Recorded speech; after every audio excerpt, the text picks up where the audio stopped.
Bwana, mambo vipi? Poa. Fresh kabisa? Niko poa kabisa.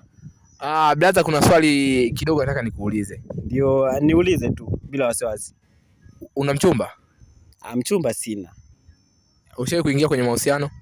Sijawahi, tangu nizaliwe sijawahi kuingia kwenye mahusiano. Una miaka mingapi? Na miaka 23.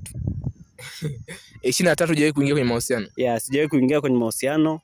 Hata hujawahi kulala na msichana wote? Sijawahi, yani sijawahi kudate na mwanamke yote. Tangu nizaliwe sijawahi kudate na mwanamke yote.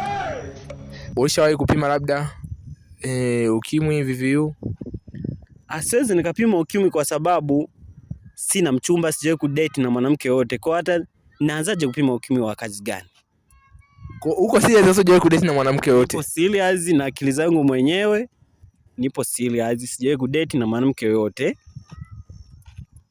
Jamani, hebu eti msikieni, huyu anasema hajawahi kudate na mwanamke yote. Kweli ukimwangalia sura yake inaonekana hajawahi kudate na mwanamke yoyote yule huyu. Hapa mimi nipo serious, sijawahi kudate na mwanamke yoyote. Na hata ukimwi, yani naanzaje kupima ukimwi kwa sababu yani sijadate na mwanamke, kwa hiyo nawezaje kudate na kupima ukimwi? Basi kama hujawahi kupima ukimwi na uwezi kupima ukimwi, basi kapima akili yako. Nikapima akili yangu. Imeisha hii.